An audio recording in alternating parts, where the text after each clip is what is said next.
Hey guys, so I'm going to talk about some more barriers. In this case, we're going to be talking about discipline. So in the survey that you took, I had discipline as dealing maybe with longer term commitment, falling off the wagon was an example that I used. So I think of discipline as slightly different than willpower. For willpower, I think people consider that more of a sporadic caving in to temptation, where discipline is really the inability to stick to a long term plan.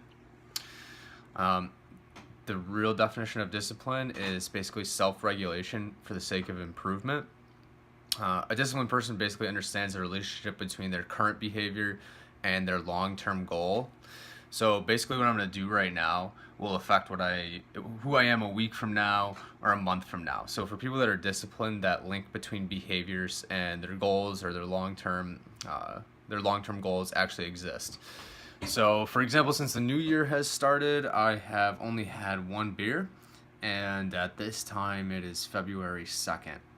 So I have a powerlifting meet in March, and I understand that if I drink, so it's just one single behavior, it's going to impact my long-term goal. So even just one night out realistically could have a long-term negative impact on my training, which is going to have a longer-term negative impact on how successful I am at that meet. I get my hand out of the way. So basically what I do is I don't put myself in situations where I might drink. I warn people ahead of time not to pressure me to drink because I'm in training. And I think it's important for all of you to have a clear picture of what you want to accomplish and also why you want to accomplish that. So if you want to lose 20 pounds, you should recognize that each decision you make is either going to help you or hurt you. So I think that you should make clearly defined objectives, figure out what behaviors that are going to help you. And if you're not sure about this, just hire a professional who knows. Honestly, it's more expensive to just guess if you're not sure about it yourself. And then also make sure you're putting a plan into action. So if you're feeling tired, just remember getting up and getting on the elliptical or any kind of cardio equipment for 30 minutes is congruent with your goals. So that's a behavior that's congruent with your goals, where sitting on the couch isn't. Similar with food. So if you're hungry and you feel like a quick stop at McDonald's is going to be the easiest thing that you can do, you're actually probably right, but it's not going to help you be the person that you want to be.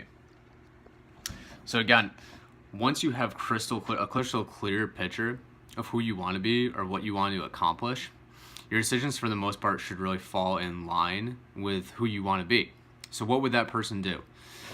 So lastly, kind of one of the best things I've heard recently is that change is really just a matter of prioritization. So when you change or fail to change, realistically, you're not sacrificing anything. There's no such thing as giving things up. It's all a matter of prioritization. So when you change, you're just prioritizing one thing over another. So for me, I'm prioritizing a successful meet and also making my weight. So I have to cut weight. I've already cut, I think, 6 or 7 pounds. I still have a little bit more to go. So I'm prioritizing my success in that meet and making weight over unhealthy food and alcohol. So for you, when you watch TV rather than exercise, it's just a matter of prioritization. So you're prioritizing comfort over your goal. Again, which is fine. It's just a matter of what you want to accomplish and realizing what behaviors are congruent with what you want to accomplish or not.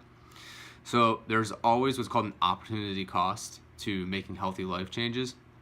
So what I mean by that is eating healthy and eating unhealthy, they're mutually exclusive. So basically, if you're eating salmon, vegetables, and rice, it probably means you aren't eating a burger and fries.